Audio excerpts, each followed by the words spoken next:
Γεια σας φίλοι μου και καλώς ήρθατε στο κανάλι μου. Σήμερα θα φτιάξουμε ένα πάρα πολύ αφράτο cheesecake σαν σύννεφο. Έχει λίγα λιπαρά και πολύ πρωτεΐνη. Επίσης, μπορεί να αντικατασταθεί η κρυσταλλική ζάχαρη με στέβια. Ακολουθήστε τη συνταγή φίλοι μου και θα δοκιμάσετε ένα διαφορετικό και πολύ αφράτο cheesecake. Τη συνταγή θα σας τη δώσω και σε γραμμάρια και σε κούπες. Η κούπα μου είναι το 250 ml. Σε ένα μπολ έχω βάλει 600 γραμμάρια τυρί cottage ή 3 κούπες. Στη συνέχεια θα προσθέσω τους κρόκους από τα 4 μέτρια αυγά, 3 τέταρτα της κούπας στραγγιστό γιαούρτι ή 200 γραμμάρια, 4 κουταλιές σούπας corn flour ή 50 γραμμάρια, 4 με 5 σταγόνες υγρή βανίλια ή 2 κάψουλες βανιλίνη και ανακατεύω με ένα κουτάλι πάρα πολύ καλά. Και με ένα ραδομπλέντερ χτυπάμε πάρα πολύ καλά. Αν δεν έχετε ραδομπλέντερ μπορείτε να το κάνετε και σε ένα μεγάλο πολυκόφτη.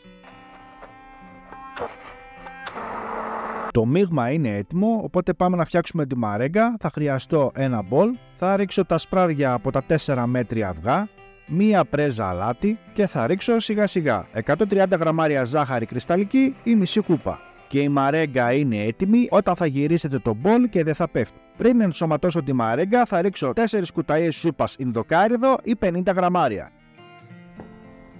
Και θα ενσωματώσω τη μαρέγκα στο μείγμα σιγά σιγά.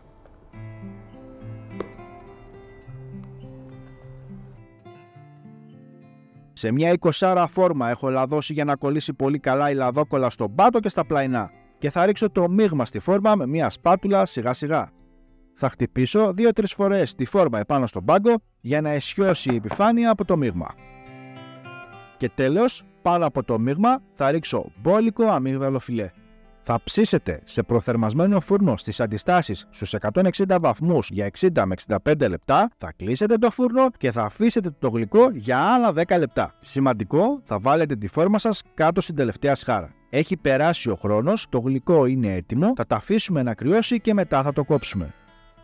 Εάν σας αρέσουν οι συνταγές μου, να πηγαίνετε κάτω από το βίντεο, να πατάτε ένα like, να αφήνετε το σχόλιο σας και να κοινοποιείτε και στους φίλους σας, γιατί έτσι με βοηθάτε να συνεχίσω να σας δίνω ωραίες συνταγές. Φτιάξτε αυτό το γλυκάκι και περιμένω να μου πείτε εντυπώσεις κάτω στα σχόλια. Μέχρι το επόμενο βίντεο να περνάτε καλά, γεια σας.